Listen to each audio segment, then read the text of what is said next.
મિત્રો કેમ છો? મજામાં. લાસ્ટ વિડીયો જોયો આપણે હરસિદ્ધિ માતાનો, પાછળ મંદિર તમે જોઈ શકો છો. હવે અહીંયા જે છે ને ભીડભંજન મહાદેવનું મંદિર પણ આવેલું છે, જે કહેવાય કે દરિયાની વચ્ચોવચ્ચ એ મંદિર આવેલું છે, જેના તમને આ વિડીયોમાં દર્શન કરવાનો છું. હરસિદ્ધિ માતાનો વિડીયો ન જોયો હોય તો જરૂર જોજો. અને આપણે જઈ રહ્યા છીએ એ દરિયાની, કહેવાય કે આ આખો હિન્દુ મહાસાગર દરિયો છે, સામે હરસિદ્ધ વન છે, હરસિદ્ધિ વન, હરસિદ્ધિ માતાજીનું સ્થાન છે. બધી જગ્યા મેં આગલા વિડીયોમાં કવર કરી છે. અત્યારે આપણે સામે છે ને ભીડભંજન મહાદેવ મંદિર છે, જેનો આપણે વિડીયો બનાવવાનો છે. અને અત્યારે પ્રાચીન મંદિર આના દર્શન કર્યા છે. ઓલા સામે ડુંગરા ઉપરથી આપણે થઈને આપણી ગાડી અહીં રાખીને અને આવી ગયા છીએ શ્રી ભીડભંજન મહાદેવ મંદિરે. અને ભવાનેશ્વર મહાદેવ એવું કાંઈક બે નામ આપેલા છે. જોઈએ આપણે ઉપર. અને દરિયો અત્યારે ઘૂઘવાટા કરી રહ્યો છે. અને આજે અમાસનો દિવસ કાલ હતો અને આજે એકમ છે, એટલે જે દરિયાની આવક હજી ચાલુ જ છે. દરિયો જેની રીતે ઘૂઘવાટા કરતો જાય છે. આપણે ઉપર જઈએ અને મહાદેવના દર્શન કરીએ. મંદિરનું નામ છે ભીડભંજન ભવાનીશ્વર મહાદેવ, અર્ધનારેશ્વર મહાદેવ તરીકે આ મંદિર ઉલ્લેખ છે. અને અહીંયા સુંદર માહોલ છે. સાડી ઓફિસ, બૂટ ચપ્પલ અને પ્રકૃતિનો આનંદ છે. દરિયો છે અહીંયા સુધી પહોંચી જાય છે એવી લૌકિક સ્થાન છે. પૂજારી દાદા બેઠા છે અને અંદર માતા મહાદેવના દર્શન કરાવું તમને. ઓમ નારેશ્વર મહાદેવ કહેવાય. અહીંયા પૂજારીને સાધુ બેઠા છે, નંદીજી, કાચબાજી, ગજાનંદ ગણપતિજી અને અર્ધનારેશ્વર મહાદેવ અને શ્રી હનુમંત દાદા. અને સાથે સાથે અહીંયા ખૂબ જ સુંદર મંત્રોનો પાઠ ચાલુ છે. જે કહેવાય કે 9મી સદીનું મંદિર છે અને હજી પણ આ 3 વખત જીર્ણોદ્ધાર કરેલું મંદિર છે. ત્યારે તમે મંદિરના દર્શન કરી રહ્યા છો. એના જે પૂજારી છે એમની સાથે આપણે ઘણો સત્સંગ કરશું. એ પહેલાં તમને આખા મંદિરનો આખો માહોલ બતાવું. તો અહીંયા અત્યારે વરસાદની સિઝન છે, દરિયો ઘૂઘવાટા કરી રહ્યો છે. પાછળની સાઈડ એવા જૂના અવશેષો પડ્યા છે, જે કહેવાય કે ખૂબ પ્રાચીન મંદિર છે. એના વૈજ્ઞાનિકો આવ્યા હતા ને એને સંશોધન કરતાં કીધું કે આ 8મી 9મી સદીનો આ પથ્થરાઓ હોય ને એવું કહેવાય છે. અને દરિયાની પાસે આપણે થોડુંક પાછળ એક્સપ્લોર કરીએ શું છે શું નહીં. પછી આપણે એના જે પૂજારી છે એમની સાથે વાત કરીએ. દરિયાની મલિપા આપણા થોડાક દરિયા દેવ પાસે જઈએ. અહીંયા ઘણા બધા એવા જૂના પથ્થરાઓ છે, જે કહેવાય કે આ મંદિર છે ને જે તમે દર્શન કરી રહ્યા છો એ 3જી વાર રિનોવેશન કરેલું છે અને પ્રાણ પ્રતિષ્ઠા કરેલું છે. અત્યારે ભરતીના કારણે આખો દરિયો ઉપર લગીને આવી ગયો છે. અહીંયા મંદિરના જૂના અવશેષો, બાપુએ વાત કરી હતી ને ત્યાં મંદિરનો જૂનો અવશેષ છે. જો આ ગોળ પથ્થર છે, જો આ જૂના સ્ટ્રક્ચર છે. જો એટલે આપણે કેમ હરસિદ્ધિ માતાનું મંદિર અત્યારે રિનોવેશન થાય છે એ રીતે આ બધા મંદિર ખૂબ પ્રાચીન હોય છે. પણ સમયાંતરે આ મંદિરોના કહેવાય કે ઘણા બધા તોડવાવાળા આવે ને મંદિરના તોડી જાય છે. પણ જેના અવશેષો હોય છે, જો સામે એક પથ્થર છે એ તમને બતાવો, એ અવશેષો રહી જાય છે. એ અવશેષો ઉપરથી આપણે ખબર પડે કે આ મંદિરો બહુ જૂના હોય છે. અત્યારે તો જો કે આ થોડા ઘણા પથ્થરાઓ રહ્યા છે. જો આ પથ્થર જુઓ, આનું બાંધકામ તમે જો આખું અત્યારે તો આ થોડા ઘણા જ પીડા છે. જો આમેનો પથ્થર જો કટ કરેલો, સામેનો પથ્થર પણ કટ કરેલો છે. એવા દૂર દૂર સુધી પથ્થરાઓ પડ્યા છે. આમ પણ ઘણું બધું છે. અહીંયા પણ ઘણા બધું છે ડેવલપમેન્ટ થયેલું. આ દરિયા દેવ છે, જેના આપણે સાનિધ્યમાં આજે આવ્યા છીએ. અને હવે આપણે મહાદેવ શું છે, મહાદેવની કઈ રીતે ભક્તિ થાય, કઈ રીતે મહાદેવનો સાક્ષાત્કાર થાય, અથવા તો કઈ રીતે પૂજા કરવી, કઈ રીતે આવા મંદિરોમાં સેવા કરવી, એની થોડી ઘણી વાતો આપણે અહીંના જે પૂજારી છે અત્યારે હાલ આપણે આ જગ્યાના પૂજારી અને મહંત સાથે બેઠા છીએ. અને એમની પાસેથી આપણે પહેલાં તો આપનું નામ જાણીએ. બાપુ, આપણું નામ? મારું નામ ગોસ્વામી ગુણવંતપુરી, હીરાપુરી. અને બાપુ જે મહંત છે એમનું નામ ભીખુગીરી શિવગીરી ગોસ્વામી. વાહ ભાઈ વાહ. હવે બાપુ આપણે મંદિરની થોડીક વાતો કરીએ તો આ મંદિર કેટલા વર્ષો જૂનું છે ને આ મંદિરનું શું મહત્વ છે એના વિશે લોકોને જણાવવું. એમ મંદિરનું પુરાતન વિભાગ પ્રમાણે જોઈએ તો આ લોકોના જે અવશેષો, જૂના અવશેષો છે એ ઉપરથી અહીંયા ઘણી વખત જોઈ ગયા ને એવું કે કોઈ 8મી, કોઈ 9મી સદીનું, કોઈ 7મી સદીનું એ મંદિર છે. અને અહીંયા મહાદેવનો મંદિરનો ઇતિહાસ એવો છે કે અર્ધનારેશ્વર છે. બરાબર. અને આમ તો એવું કહેવાય કે કૃષ્ણ ભગવાનના હાથે મહાદેવના મંદિરનું નિર્માણ પણ એવું પહેલું મંદિરનું નિર્માણ એવું બધું આપણે આ ઇતિહાસ સાંભળેલો છે એ પ્રમાણેનું છે. હા, એટલે અર્ધનારેશ્વર આમ તો દરેક મહાદેવના સ્વરૂપો જે તો ઘણા બધા છે. આમ તો મને તમે પૂછો તો પૂરા બ્રહ્માંડમાં 3 લોક છે, આકાશ, પાતાળ અને પૃથ્વી. એમાં એક જ એવા દેવ છે મહાદેવ કે કોઈ પણ દિશામાં અને એકી સાથે 5 દિશામાં. ભણવામાં તો આપણે 4 દિશા ઉત્તર, દક્ષિણ, પૂર્વ પશ્ચિમ, પણ વેદ પુરાણમાં 5મી દિશા કહું છું, એંગલોને નથી કહેતો. બરાબર. આમ તો ઘણામાં 10 દિશા ને એ બધું, તો 5મી તો કે ઉર્ધ્વ આકાશ તરફ જે મેઇન જે દિશા કહું છું. એટલે કે એવું કહેવાય કે કોઈ પણ દિશામાં ને એકી સાથે 5 દિશામાં મુખ રાખીને મંદિર બનતા હોય તો માત્ર ને માત્ર મહાદેવના. પૂરા બ્રહ્માંડમાં આકાશ, પાતાળ અને પૃથ્વી લોકમાં એમાંના બાકીના રિમેનિંગ તમામ દેવી દેવતાઓ છે એને એવું કહેવાય કે દિશાઓ નિશ્ચિત છે. એટલે ખરેખર વેદ પુરાણનો તમે શાસ્ત્રોનો ધ્યાનમાં લઈને કહો, લોજિકલી તમે જાઓ તોય પણ તમને ખ્યાલ છે. તો મહાદેવની પૂજા અર્ચના કે આરાધના કરવી તો એમ કીધું કે જે દિશાના મહાદેવનું મુખ હોય એ દિશા દર્શનના મંત્ર સાથે શુભારંભ થવો જોઈએ. સાચી પદ્ધતિ મહાદેવની પૂજા અર્ચના કે આરાધનાની શુભ શરૂઆતની સાચી રીત આ કીધી. આમે આપણે ઘણા બધા ઊભા હોય, નામ જ ન જાણતા હોય તો કોને બોલાવી શકશું? બરાબર. આ એક જે મુખ જે છે એ મહાદેવનું નામાંકન છે. કયા દિશાના? ઉત્તર, દક્ષિણ, પૂર્વ કઈ દિશાનું મુખ છે? બરાબર. અહીંયા મહાદેવનું પૂર્વ દિશામાં મુખ છે. હવે પૂર્વ દિશા દર્શનનો મંત્ર તમને કહેતા હોય તો બોલી દઉં છું. ઓમ તત્પુરુષાય વિદ્મહે મહાદેવાય ધીમહિ તન્નો રુદ્ર પ્રચોદયાત. આ મંત્ર સાથે ખરેખર હા. અને બાકી તો અહીંયા 2 વસ્તુનો મહિમા છે, એક જળાભિષેકનો અને એક શિંગારનો મહિમા. આપણે જાણીએ છીએ કે શિંગારી બહેનોની પ્રિય વસ્તુ છે. એ પણ ખબર છે આપને કે પુષ્પ દરેક દેવી દેવતાને પ્રિય હોય છે. પણ મારો પોતાના નોલેજ પ્રમાણે કહું કે અર્ધનારેશ્વર હોય ત્યાં તો શિંગાર ફરજિયાત વસ્તુ. પછી પૂજાની અલગ અલગ પદ્ધતિ હોય છે. કોઈ 16 ઉપચાર છે, કોઈ 37 ઉપચાર, કોઈ 64 ઉપચાર, અલગ અલગ પદ્ધતિ છે. કોઈ પણ ઉપચારથી પૂજા કરતાં પણ શિંગાર મહત્ત્વની વસ્તુ અર્ધનારેશ્વરમાં છે. કારણ કે આપણે જાણીએ શિંગારી બહેનોની પ્રિય વસ્તુ હતું. મહાદેવનું અર્ધું શરીરમાં જગદંબાનું હોવાને કારણે અહીં માત્ર ભભૂતિ ચડાયેલા મહાદેવ નહીં પણ મહાદેવની સુંદરતાના દર્શનનો મહિમા છે. વર્ષના 365 દિવસ તમે દર્શન કરશો, અહીં એક હરખા મહાદેવને રોજ અહીં શિંગાર અલગ અલગ થાય છે. અહીં માત્ર ભભૂતિ ચડાયેલા મહાદેવ પણ મહાદેવની સુંદરતાના દર્શનનો મહિમા મેં આપણે કહ્યું એ પ્રમાણે કે મહાદેવની સાથે મા જગદંબાના પણ આપણે દર્શન કરીએ. અને આપણે દેવીઓની તો સુંદરતા જ બહુ પ્રચલિત છે. અલગ અલગ દેવીના આપણે રૂપો અલગ અલગ ઘણા બધા પહોર પ્રમાણ પણ દેવીઓના રૂપ ધારણ કરતા એવા પણ મંદિરો પડેલા છે. અને બીજું અહીં જળાભિષેકનો મહિમા છે. અહીં કોઈ પણ વ્યક્તિ કોઈ પણ ટાઈમે જળનો અભિષેક કરી શકે છે. કારણ એ છે કે ઉપર જે આપણે ગળતી જેને કે જળનો સ્ટોક કહેતા ગંગાધારા જે આપણે કહી છીએ એનો સ્ટોક એમાં નાખીને શિંગાર થઈ જાય પછી મહાદેવના ડાયરેક્ટ જેને કહેવાય લિંગ ઉપર કોઈ અભિષેક થતા હોતા નથી. ગળતીમાં નાખીને જળનો અભિષેક કરી શકો છો. એ ઉપરાંત એવું કહેવાય છે કે ધૂપ અને દીપનો તમે અભિષેક ભગવાનને અર્પણ ગમે ત્યારે કરી શકો. કે ધૂપ અને દીપ એવા છે એ ભગવાનને ઉપર નથી અર્પણ નથી થતા.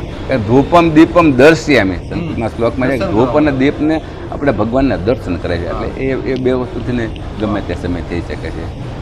બીજું મેં આપને કીધું અહીં જળાભિષેક માટે અમે 5 મંત્રો દ્વારા મહાદેવનો જળનો અભિષેક કરતા. પહેલો મંત્ર તો કે મહાદેવના દિશા દર્શનના મંત્ર સાથે આરંભ કરતા હોય. બીજો મંત્ર જે છે મહાદેવના સ્વરૂપ અર્ધનારેશ્વર સ્વરૂપ. ત્રીજા મા જગદંબા પણ સાથે બિરાજમાં એને પ્રસન્ન કરવાનો, સર્વેને સુખ શાંતિ અને સમૃદ્ધિ આપે. અને ચોથો મંત્ર નિત્ય કહેતા રોજ તમે પૂજા અર્પણ કરતા હોય આવા ભાવ સાથેનો મંત્ર. અને 5મો મંત્ર જે તે વ્યક્તિ પૂજા જે જળાભિષેક કરતા હોય એના હાથે શુદ્ધોદક સ્નાનનો. આ 5 મંત્રો વડે જળાભિષેકનો અહીં કોઈ પણ પ્રકારના ચાર્જ નથી. અને મને તો પૂછો તો હું તો ઘણાને એમ કહું છું કે તમે એક પૂજારી તરીકે એક તમને પૂજા કરાવીને એ મારું કર્મ ધર્મ અને કર્તવ્ય રહેલું. કોઈ દક્ષિણાની લાલચ માટે 5 મંત્રો ગોઠવાથી એવું કાંઈ રાખતા નહીં. બરાબર. તમે એવા કોઈ ટેન્શન ન રાખો અને ખરેખર જેને કે દક્ષિણાના ટેન્શન કોઈ ભાવથી પૂજા કરવા અમારો આ હેતુ હોય છે. રોડગીરી બાપુ ની જન્મસ્થળ જ આ જન્મસ્થળ હા હરસિદ્ધિ ધામ ગાંધવી ગામ એ પછી જે એના માલિક મહંત તરીકે પૂજારી તરીકે પણ રૂડગીરી બાપુ જ હતા. એની શુભ શરૂઆત જ અહીંથી થાય, અર્ધનારેશ્વર ભીડભંજન ભવાનીશ્વરેથી. પછી હરસિદ્ધિ માતાજીનું મંદિર છે એ કોઈ આપણા શક્તિપીઠમાં નથી, મઠમાં છે. આજે જામ ધર્માદા સંસ્થામાં છે. શત્રુસિંહજી બાપુ પાસે અમારા રાજવીર પાસે છે. એ રાજવીરની 7મી પેઢીએ રાવળજામ બાપુ ના ગુરુ હતા રૂડગીરી બાપુ. એની કહાની દુષ્કાળ વરસ પીડ્યા 7 સનવો દુષ્કાળ કહેવાય, જેને સનવો દુષ્કાળ બોલવામાં આવે. 7 દુષ્કાળ પીડ્યા. એમાં રાવળજામ બાપુની બહુ પબ્લિકને મદદ કરી હતી કે જે જાય એને અનાજ જે કંઈ જોઈએ મદદ કરી. 2 દુષ્કાળ 3 દુષ્કાળ એવા 4 દુષ્કાળ કાઢવા. પછી પાલીએથી પોવાલે ગયા, એ રીતના સમાપ્ત થવા માંડ્યું. 5મો દુષ્કાળ પીડ્યો તો રાવળજામ બાપુ બોલ્યા જે જાય એને કે હાથ જોડીને કે હવે તો મારી પાસે કંઈ છે નહીં ભગવાન. ત્યારે એ સમયમાં રાવલ હરસિદ્ધિ મઠ જે જાગીરી તરીકે રાવળજામ બાપુને રૂડગીરી બાપુને રાવળજામ બાપુએ આપેલો. ત્યાંથી રૂડગીરી બાપુએ ગાડા ચાલુ કર્યા અનાજના. એક લાઈન આવે, એક ભરીને જાય. જેને કોઈ ક્યાંક ભૂખા હોય લઈ જાઓ, અનાજનું ગાડું ભરી જાઓ. તમારા બળદ ગાડું ખેંચે એટલું લઈ જાઓ. 6 મહિના વર્ષથી જે કંઈ હાલે. એ રાવળજામને કાને વાત ગઈ કે આવા સંત મારી પાસે રાજવીર પાસે ભંડાર ખૂટી ગયા છે, આવાથી કોણ છે? તો પતે એ સમયમાં મળવા આવ્યા રાવલ મળ્યા. 4 આખું ભેરી થઈ. રાવળજામ જે ભૂ ભરીએ આપણે એ રીતના રૂડગીરી બાપુના ચરણમાં પીડ્યા. એ બધું દ્રશ્ય જોઈને ગાડાનું અનાજનું. ત્યાંથી રાવળજામ બાપુ એ રૂડગીરી બાપુને ગુરુ અપનાવે છે. આ એની તપોભૂમિ અને કહાની છે અમારા રાજવીર અને અમારા દાદા રૂડગીરી બાપુની. અને એ પછી નહીં, વચમાં તો ઘણી પેઢી હું મૂકી દઉં છું. આ ઇતિહાસ કોઈ ગુણગાન ખૂટે એમ જ નથી ભગવાન. 5 દી ગાય તો પછી રણજીત ટ્રોફી આજ ભારત દેશમાં રમાય છે. તો રણજીત એ અમારા રાજવીર હતા. હા, અને એના ગુરુ અમરેલીના મૂળદાસ બાપુ. હા, જબરજસ્ત કહાનીઓ છે ના. આ બધી આપણી સંતોની જ ભૂમિ છે, ગુરુઓની ભૂમિ છે. ભગવાન કૃષ્ણને જો જન્મભૂમિ ગોકુળ મથુરા છોડી અને અહીં આવવું પડ્યું હોય તો શેના માટે આવ્યા છે?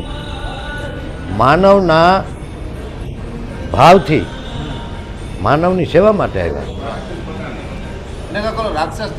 હા, એ આ જ ભૂમિ આપણે અમારે અહીંથી હર્ષદધામથી બેટ દ્વારકા સુધી આ બધી દારૂકા વન ભૂમિ બોલાય. દારૂકા વનનો મતલબ થાય રાક્ષસોની ભૂમિ. આ ગાંધવી ગામ રહ્યું ને, આ ગાંધર્વો હતો. બેટની અંદર શંખાસુર હતા રાક્ષસ. એ તમારે ઘરે બાળક જન્મે તો એ આવે, બાળકને ઓગારી જાય. વસ્તી સૃષ્ટિ વધવા ન દેતા અને શિવના વરદાન દીધેલા હતા. આ તો ભોરો જે માગે એને આપતો જાય. પછી ભગવાન કૃષ્ણ માણાના ભાવથી આજે આપણી સામે આપણું બાળકને રાક્ષસ ઓગારતો હોય તો કેવું લાગે માવતરને? તો એ તો ઉગાય નહીં. એટલે પછી ભગવાનને કહે મારા નાથ આમાંથી અમને ઉગાર્યો હોય. એ સમયમાં ભગવાન કૃષ્ણને અહીં આવવું પડ્યું માણાના ભાવથી, એના દુઃખ આક્રોશ જોઈને. ભગવાન ગોકુળ મથુરા છોડી યાદવ વંશના છે કૃષ્ણ ભગવાન પૂર્ણ પુરુષોત્તમ. અહીંયા આવ્યા જેને બોલવામાં આવે કોયલગઢ બોલાયા. આ જેનો એ મતલબ અર્થનો અનર્થ થાય. કોયલો કહેતા કોલસો થાય, પણ આ કોયલગઢ બોલાય. એની એક કહાની છે. ભગવાન કૃષ્ણ અહીં આવ્યા ત્યારે આ બધી દારૂકાવન ભૂમિ એટલે રાક્ષસોની, શિવના વરદાન દીધેલા. ભગવાનની ગજ નહોતી વાગતી કે આને મારવા કેમ મારાવે? આ માનવનો પોકાર, એનો બચાવ કેમ કરવો? તો ભગવાન કૃષ્ણએ શિવને સમુદ્ર મંથન કરીને આ જેમ રામેશ્વર કેમ રામેશ્વરને પ્રગટ કર્યા, સેતુબંધ બાંધ્યો સીતાને લંકામાં લેવા માટે. એ જ રીતે ભગવાને અહીં તપસ્યા કરી ભગવાનને પ્રસન્ન કર્યા શિવને. ભીડભંજન એનું નામ છે, ગુણ છે ભીડભંજન. જેને કહેવાય કષ્ટ ભાંગે. જે કંઈ પબ્લિક આવી કોઈને કહેવાની જરૂર નથી, એની પાસે માગણી કરે એટલે એનું કષ્ટ ગયું. આ એનું આ વરદાન છે હર કોઈ ઇન્સાન. બાકી તમારી શ્રદ્ધા ઉપર છે બધું જીવન. તો ભગવાન કૃષ્ણ અહીં આવ્યા, ભગવાનને તપસ્યા કરીને પસંદ કર્યા, ભીડભંજન ભવાનીશ્વર મહાદેવને, અને માગ્યું કે ભગવાન હા. તો ભગવાન શિવે કીધું કે ત્યાં તારું કામ નથી, મારું તો દીધલ છે, હવે પાછું લેવાય નહીં. તો હવે ભગવાન કે ત્યાં હું કેનું કામ પડે? તા કે ત્યાં મા જગદંબાનું, શક્તિનું. પછી ભગવાન શિવ ઉમિયાને આહવાન કરે, પરાંબિકા જેને બોલવામાં આવે, આહવાન કર્યું અને પરાંબિકા સૂર્ય આવ્યા, સૂર્યનારાયણ આવ્યા. ભગવાન કૃષ્ણ સવાર ઉઠી પાણીની અંજલિ સૂર્યનારાયણને આપતા હતા, તો સૂર્યનારાયણની આડે કોયલ પક્ષી આવીને બેસી ગયા માના રૂપમાં. તો આ પણ પૂર્ણ પુરુષોત્તમ હતા ભગવાન. અંજલિ પૂરી થઈ, આંખ ખોલી તો કોયલ પક્ષી, પણ અંદરથી પોકાર નીકળો, એ પારખી લીધા, મા જગદંબા તું. ત્યાં મા અંબાનું રૂપ ધરી અને નીચે જે મંદિર છે ત્યાં પ્રાગટ્ય ત્યાં થાય છે માતાજી, અને ભગવાન કૃષ્ણનો ભેટો થાય છે. ઉપર મંદિર છે એ જૂનું, એ 9મી 10મી સદીના જ છે આ બધા. એ પણ શિવનું મંદિર છે જૂનું, ઐતિહાસિક, સનાતની. બાકી તો પછી આમાં ઘણા બદલી ગયા છે એટલા વર્ષોમાં. તમે 9મી 10મી સદી એટલે સમજી લો કે 2700 વર્ષ થયા. આ એક પર્સનલ 2700 વર્ષમાં કેટલા પૂજારીઓ, કેટલા માલિકો, કેટલા સંસ્થાપદ, કેટલા બદલી ગયા છે. એટલે જેમ જેમ બદલતા ગયા, જેને ઇતિહાસ ઠીક લાગ્યો એમ ભણતા ગયા અને ભણાવતા ગયા. અંધશ્રદ્ધા માણામાં વ્યાપી ગઈ. બાકી સનાતની ઇતિહાસ શિવ મંદિર જ છે, બાપુ પાસે છે. કેમ કે શત્રુસિંહજી બાપુને અમારે બેઠક બે જાય આવી, હજી જાય આવી. અમારું રાજવીર છે, અમે એની પ્રજા કે પછી અમે મહારાજા એના ગુરુ તરીકે લખે, બાપુ તરીકે લખે, પણ અમને માન દેવું પડે. જાય એટલે ત્યાં બે. એટલે એના ઇતિહાસમાં શિવ મંદિર બોલે છે. એ લોકો એમ કહે કે અમે જ્યારે આ ભૂમિ ઉપર આવ્યા ત્યારનું એ મંદિર અહીંયા સોલંકીઓ હતા, સોલંકીઓના સમયનું છે. અમે એમાં કંઈ કર્યું નથી, અમે જતનથી એને જાળવીને હાચવું છે અમારી સંસ્થામાં. આનો મતલબ આ. હા, એમનેમ છે, પણ હવે જર્જરિત છે. હવે એ ઘડી કોઈ પવન હાથે તો પડે આખડે એવું છે. હવે એનો વિકાસ માગે છે બાપુ અથવા કોઈ ગવર્મેન્ટ. હવે એને જે અનુકૂળ લાગે એ બધા માલિકો એ છે, એમાં આપણો કોઈ અકીસો છે નહીં અને એ કંઈ કહેવાય નહીં. એટલે ભગવાન કૃષ્ણની આ ગાથા છે. પછી અહીંથી મા જગદંબા ભગવાન કૃષ્ણ ભેરા જ્યાં જ્યાં ગયા, ગાંધવી ગામ છે ત્યાં રાક્ષસનો સહાર કર્યો, ત્યાં પણ મા છે. બેટ ત્યાં ગાંધર્વનો સહાર કર્યો, ત્યાં મા જગદંબાનું મંદિર છે. પછી ભગવાન કૃષ્ણનું પશ્ચિમ દિશાનું મંદિર છે દ્વારકા નગરી, ત્યાં પણ તમે દર્શન કરીને મોટું ફેરવો એટલે એના સામે જ માં બેઠા. અને 5મા 8મા શિખરમાં છે માતાજી મા અંબાનો બેઠક, ત્યાં બેહણા છે. જ્યાં જ્યાં ભગવાન ગયા ત્યાં મા જગદંબા આનો સહાર એના કામ કરવા ભગવાનની હારે જ છે કૃષ્ણની. પછી હરસિદ્ધિ નામ તો ભગવાન કૃષ્ણએ રાખ્યું. એની મા કુળદેવી અંબા, ભગવાન કૃષ્ણની કુળદેવી છે અંબે. હરસિદ્ધિ નામ આ અંબા જ છે. હરસિદ્ધિ નામ તો કૃષ્ણએ રાખ્યું કે મારા હરેક કામ સિદ્ધ કરનાર, અને હરની પ્રાગટ્ય હરસિદ્ધિ, હરની શક્તિ. આપણા ભારતમાંના એમ કહેવાય કે વિશ્વની આ એક જ એવી દેવી છે હરસિદ્ધિ કે 52 શક્તિપીઠ આની અંદર સમાવેશ થાય છે. હા હા, જબરજસ્ત આનો ઇતિહાસ છે. આના પરચા જોવ ને તમે સમય અનુસાર.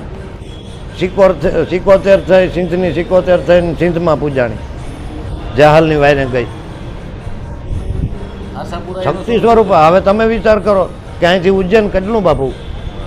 ઉજ્જૈન આ તો ડેઈલી સવારે જવું, સાંજે આવવું, અપડાઉન. વીર વિક્રમ આયરે બંધાણી ગયેલા, આદિત્ય વીર વિક્રમ આયરે આ ભૂમિ ઉપર આવા રાજવીર થઈ ગયા છે. વીર વિક્રમ જેવો એમ કહેવાય કે આ પૃથ્વી પર કોઈ રાજવીર થયો નથી અને સતયુગ સુધી થાય નહીં. આવો એનો ઇતિહાસ બોલે છે. પર દુઃખ ભંજન, મારે ત્યાં તમારે ત્યાં આવે, તમારું દુઃખ મારું દુઃખ એ પોતે ઓઢી લે લઈને તમને મુક્તિ અપાવે. પછી તમારે ઘરે બાળકનો જન્મ થાય તો જન્મતિથિ પછી ટકાય, પહેલાં વિક્રમ સંવત જ લાગે, મરણ તિથિમાં એ વિક્રમ સંવત પહેલાં લાગે. જન્મ ને મૃત્યુ બેયમાં વિજય પ્રાપ્ત કર્યો એ વીર વિક્રમ. આ ભારતની ભૂમિ છે, આ થોડી કોઈ વાંજણી છે. સાધુ સંતો રાજા મહારાજા આની ઉપર જ બધાય. અને ધર્મને સમય ધર્મના રક્ષણ જો કર્યા હોય, આ ભૂમિનું રક્ષણ કર્યું હોય, પબ્લિકનું રક્ષણ કર્યું હોય, તો મોટો ફાળો રાજા અને મહારાજાઓનો જ છે. મોટી દેશ તો આઝાદ બન્યો ને આપણે આઝાદી મળીને 80 વર્ષ છે.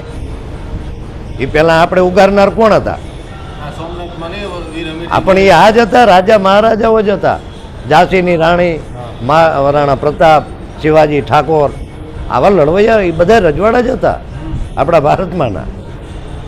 કંઈ નાનો સૂનો દેશ થોડો છે. જ્યારે જ્યારે દેશને આફત આવી ત્યારે નરબંકા ઉઠ્યા જ છે, સુઈ ગયેલા પણ ઉઠી ગયા છે. હા, આ એનો ઇતિહાસ કહાની છે. ખૂબ જ સુંદર મંદિરના દર્શન કર્યા, ઘણો બધો સત્સંગ કર્યો એમના પૂજારી સાથે, એમના મહંત સાથે. કે ઘણી બધી વાત આપણે આ જગ્યાની થઈ છે. અહીંયા માતાજી બિરાજમાન છે, તો માતાજી કઈ રીતે બિરાજમાન છે, આ ભીડભંજન ભવાનેશ્વર મહાદેવ કઈ રીતે બન્યા, એની આખી વાત આપણે ટૂંકમાં આમાંય મૂકેલી છે, થોડી ઘણી ઓલામાંય મૂકેલી છે. 2 વિડીયો જરૂર જોજો, ખૂબ મજા આવશે. એવી આ ખૂબ જ સુંદર જગ્યાના દર્શન કર્યા. અને હવે આપણે જઈએ છીએ બીજી કોઈ જગ્યા એક્સપ્લોર કરવા માટે. અને આપણું કામ છે ફરવાનું, રખડવાનું અને લોકોને ફેરવવાનું, ટૂર એન્ડ ટ્રાવેલ્સનું. તો અને દ્વારકા ગયો તો દ્વારકા મૂકીને પછી અહીંયા આવ્યો હરસિદ્ધિ માતા દર્શન કરવા. અને આપણે આ ભીડભંજન મહાદેવના દર્શન કર્યા. કેવો લાગ્યો વિડીયો જરૂર કોમેન્ટમાં જણાવજો. જય ગિરનારી, આદેશ આદેશ, લખ નિરંજન, નમો નારાયણ, જય ભીડભંજન મહાદેવ.